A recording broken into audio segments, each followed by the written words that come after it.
St. Peter Chrysologos, Bishop, Confessor and Doctor of the Church, 450. Peter Chrysologos, Petros Chrysologos meaning Peter the Golden-Worded, was Bishop of Ravenna from about 433 until his death. He is known as the Doctor of Homilies for the concise but theologically rich reflections he delivered during his time as the Bishop of Ravenna. He is revered as a saint by the Roman Catholic Church and the Eastern Orthodox Church. He was declared a Doctor of the Church by Pope Benedict XIII in 1729. Peter was born in Imola, where Cornelius, Bishop of Catholic Diocese of Imola, baptized him, educated him, and ordained him a deacon. He was made an archdeacon through the influence of Emperor Valentinian III. Pope Sixtus III appointed Peter as Bishop of Ravenna circa 433, apparently rejecting the candidate whom the people of the city of Ravenna elected. At that time Ravenna was the capital of the West, and there are indications that Ravenna held the rank of metropolitan before this time.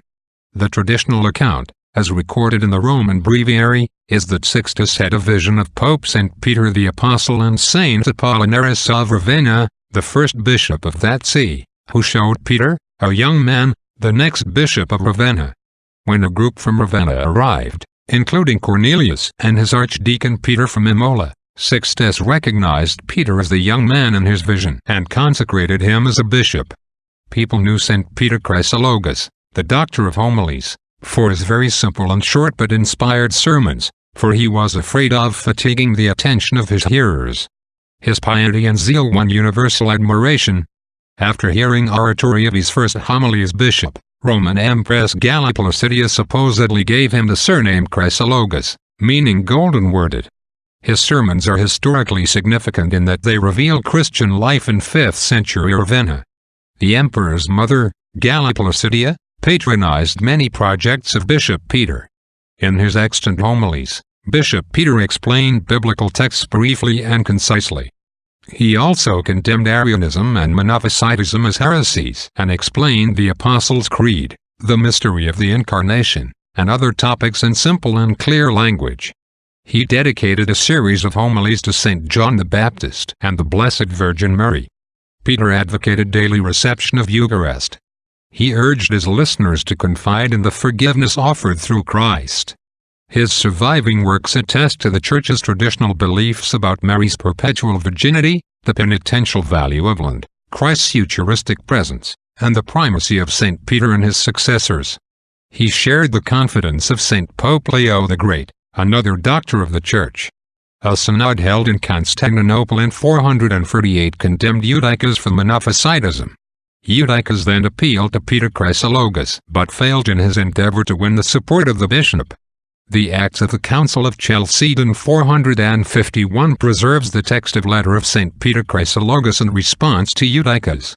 Peter admonishes Eutyches to accept the ruling of the synod and to give obedience to the Bishop of Rome as the successor of St. Peter. Archbishop Felix of Ravenna in the early 8th century collected and preserved 176 of his homilies. Various authors edited and translated these works into numerous languages. St. Peter died circa or after 450 during a visit to Imola, the town of his birth. Older reference books say he died on the 2nd of December, but a more recent interpretation of the 9th century Liber Pontificalis Ecclesiae Ravenitus indicated that he died on the 31st of July. When in 1729 he was declared a Doctor of the Church, his feast day, not already included in the Tridentine calendar, was inserted in the general Roman calendar for a celebration on the 4th of December. In 1969 his feast was moved to the 30th of July, as close as possible to the day of his death, the 31st of July, the feast day of St. Ignatius of Loyola. A contemporary portrait of St. Peter Chrysologos, found in the mosaics of the Church of San Giovanni Evangelista in Ravenna, depicts him among the members of the Eastern and Western imperial family, showing his extraordinary influence. Amen.